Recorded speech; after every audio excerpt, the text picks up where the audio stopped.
Oi, pessoal, tudo bem com vocês? Hoje nós vamos fazer uma aula de revisão. Nós vamos rever os conteúdos da unidade 1 e da unidade 2, certo? Então, para começar, vamos lembrar um pouco sobre o primeiro contato dos portugueses com os indígenas aqui no Brasil. Quando os portugueses, quer dizer, chegaram aqui no Brasil, eles perceberam que era uma terra com muitas riquezas naturais, mas perceberam também que já existia pessoas morando nessas terras, ou seja, elas já eram ocupadas por alguém. Mas quando os portugueses chegaram aqui, eles perceberam que as riquezas naturais do Brasil eram muitas. E que não somente isso, existia um tipo de madeira que podia ser considerado muito nobre. E essa madeira ela era o pau-brasil. O pau-brasil existia em abundância nas terras do litoral brasileiro, certo? Então, quando os portugueses viram o tronco desta árvore, viu que tinha muito desta árvore aqui, eles começaram a fazer negociações entre eles e os indígenas para que eles pudessem levar esta madeira até a Europa e vendê-la, porque lá eles conseguiriam vender num preço muito alto. Então eles começaram a negociar com os indígenas para eles poderem cortar aquela árvore, carregá-la até os navios para que os portugueses pudessem levar ela para a Europa. Em troca, o que os portugueses ofereciam para os indígenas? Vários tipos de objetos pequenininhos ou objetos que não tinham valor nenhum para os portugueses e já para os indígenas eram de grande valor. Por exemplo, espelhos. Os indígenas, eles não tinham espelhos, eles viam o reflexo deles nas águas. Então, o pau-brasil eles vendiam muito caro na Europa, então eles ficaram muito ricos vendendo, explorando, desmatando e vendendo, né, a madeira do pau-brasil. Então, eles faziam essa troca. Os indígenas cortavam a madeira do pau-brasil, carregavam os navios para os portugueses e também permitiam que os portugueses explorassem a madeira do pau-brasil e, em troca, os portugueses davam esses objetos, essas roupas que não eram assim tão valiosas para os indígenas. Essa negociação, essa troca de produtos e de favores entre os europeus e os indígenas é chamado de escambo, tá? Então, o escambo é a troca, é a negociação entre o português e o indígena. O que as partes dessa negociação fazem, né? O que os portugueses e os indígenas fazem? Os indígenas permitiam que os portugueses explorassem o pau-brasil e não somente isso, eles mesmos, os indígenas iam lá e cortavam e carregavam os navios e em troca os portugueses eles davam esses objetos para os indígenas, ok? Com o passar do tempo, não somente os portugueses começaram a chegar no litoral brasileiro para explorar os nossos recursos naturais e levar para a Europa. Outros países também começaram a vir para cá e querer lucrar um pouquinho com as coisas que tínhamos aqui no Brasil. Então vinha gente da Holanda, vinha gente da França, vinha navios da Espanha querendo explorar, né, o pau-brasil. E para o indígena, quando chegava um espanhol ou um francês ou um holandês, para ele não fazia diferença se eles eram ou não portugueses. Eles falavam uma língua diferente, eram brancos, vinham com praticamente vestiam, né, muito parecidas as mesmas roupas. Então para eles não fazia muita diferença. Eles negociavam, faziam um escambo com qualquer um deles. Mas como Portugal chegou aqui primeiro, eles declararam que essas terras pertenciam a eles, não aos indígenas, não aos franceses, não aos espanhóis. Essas terras agora pertenciam, então, aos portugueses. E todo mundo que se aproximasse e explorasse o Brasil sem autorização de Portugal estaria cometendo crime. O que aconteceu? Nem os franceses, nem os espanhóis ou os holandeses se importaram com isso. E eles continuavam vindo e fazendo o escambo com os indígenas e explorando o território brasileiro e muitas vezes fazendo até colônias do país deles aqui. Por exemplo, a gente teve colônias francesas na região do Rio de Janeiro, ali de Guanabara. Então, na cidade de Guanabara. Então, para o indígena não fazia nenhuma diferença com quem ele estava negociando, se era português, se não era. E para os outros países, eles não estavam nem aí, se eles estavam ou não invadindo o território que era português. Então, Portugal, vendo que não tinha como simplesmente criar uma lei sobre isso, eles decidiram começar então a ocupar o território brasileiro. Então, antes os portugueses vinham, tiravam o que eles queriam, negociavam com os indígenas e iam embora. O território ficava aqui, os indígenas ficavam aqui. Só que agora, né, depois que eles perceberam que outros países estavam vindo explorar essas terras, agora eles decidem vir e eles começaram a formar povoados aqui no Brasil. Quando eles começaram a formar povoados, principalmente na região do Nordeste, tá? Então, quando eles vieram para cá, eles perceberam que a cana-de-açúcar, ela brotava e ela era de muita qualidade quando plantada lá no Nordeste, no solo brasileiro. Então, eles começaram a plantar cana-de-açúcar. A cana-de-açúcar eles trouxeram do Oriente Médio para cá, deu certo aqui na região do Nordeste do Brasil.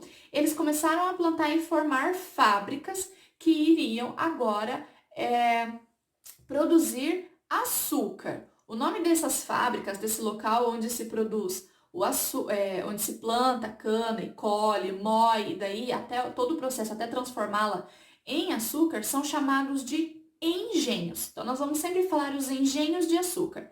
Todas as vezes que nós falarmos engenhos de açúcar, nós estamos nos referindo a esse local, que era onde se plantava a cana e transformava ela em açúcar.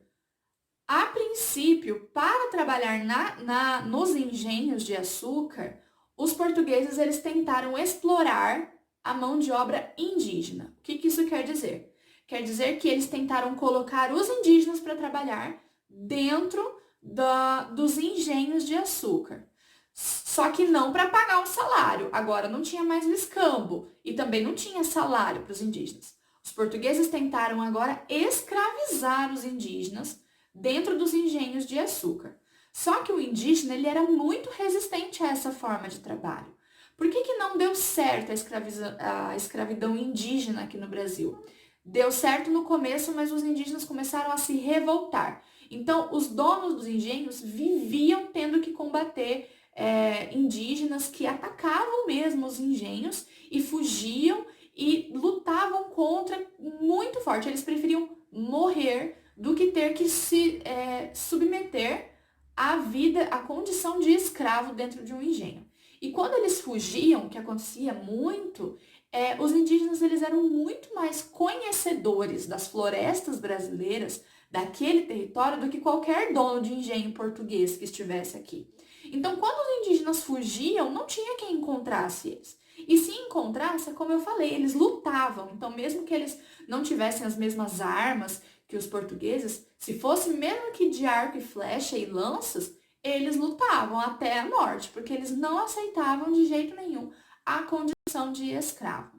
Já os africanos aceitavam essa condição de escravo, porque lá na África eles já viviam, na África já existia a escravidão naquela época. Então eles entendiam o que era escravidão e eles aceitavam. Não quer dizer que eles aceitavam e falavam assim, ai, que bom, agora eu sou um escravo e tá tudo bem, porque a vida é assim mesmo. Não. O que eu tô dizendo é que eles entendiam o que era escravidão e mesmo assim aceitavam ela, até certo ponto. Porque daí nós vamos ver que os escravos africanos, mesmo conhecendo a escravidão e mesmo se submetendo a ela mais facilmente que os indígenas, eles também resistiam a essa escravidão. As formas de resistência à escravidão dos africanos era a formação dos quilombos. Os quilombos, como nós vimos, eram pequenas aldeias que os escravos que fugiam das fazendas formavam no meio do mato. Então era assim, os escravos, quando eles não aguentavam mais, eles organizavam planos de fuga, ou seja, eles fugiam das fazendas, iam para um lugar remoto, um lugar de difícil acesso dentro das matas, e lá eles formavam pequenas comunidades. Essas comunidades eram locais bem protegidos, eles criavam, né, esses locais em lugares bem estratégicos para que fosse muito difícil descobrir onde se estavam, e se descobrissem, eles tinham meios de proteger, então até os próprios escravos fugitivos tinham armas e lutavam, né, contra se alguém se aproximasse do quilombo, eles armavam, às vezes, armadilhas e não deixavam as pessoas se aproximarem dos quilombos.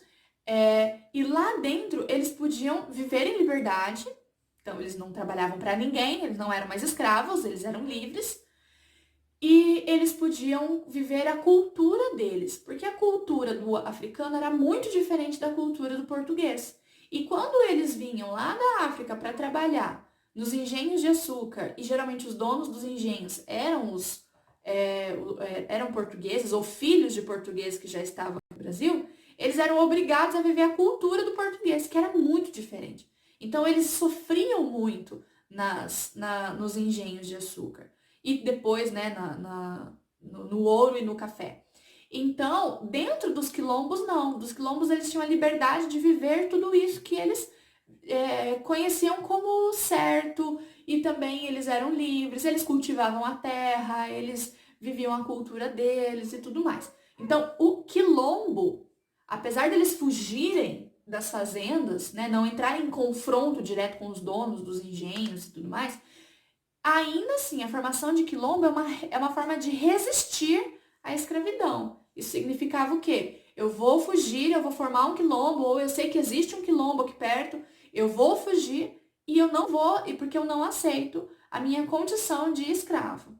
Então, nós vimos que, a princípio, quando os portugueses chegaram aqui no Brasil, eles começaram a estabelecer povoados, né? Que eram como se fossem pequenos vilarejos, assim, onde eles se organizavam ali e viviam. Esses povoados, conforme foi passando o tempo, eles foram crescendo, até se tornar vilas, né, de fato, até que chegassem no ponto de ser cidades, né? E, a princípio, o melhor local que eles sempre escolhiam para fundar esses povoados eram perto de preferência na região litorânea, porque naquela época, se eles precisassem ir para a Europa, o único meio de transporte que fazia isso eram os navios, as embarcações. Então, eles precisavam estar ali perto do mar. E outro motivo de ser perto dos rios é que eles também aproveitavam a água dos rios, né, para o consumo deles e para o dia a dia. Eles pescavam. A pesca sempre foi muito importante, não só para os indígenas, mas para os portugueses também, quando eles vieram embora para cá. E outro motivo também é que no Brasil não existiam estradas naquela época. Então, se um povoado quisesse se comunicar com o outro, ou mandar mercadorias, se alguém quisesse ir até esse outro povoado, os rios, né, o barquinho lá, era o melhor meio de transporte. Então, eles sempre estavam fazendo os povoados nas margens de rios e próximo do mar. No princípio, como eu já havia dito na sala de aula para vocês, o que predominava era a vida rural. Então, quando nós falamos em engenho de açúcar, nós estamos falando de um povo que mora, né? Engenho de açúcar e a sociedade que vivia ao redor dos engenhos naquela época era uma sociedade rural, ou seja, as pessoas moravam mais no campo do que na cidade. Então, era maior o número de moradores em áreas rurais do que de pessoas na cidade. Mas com o passar do tempo, as cidades também foram crescendo.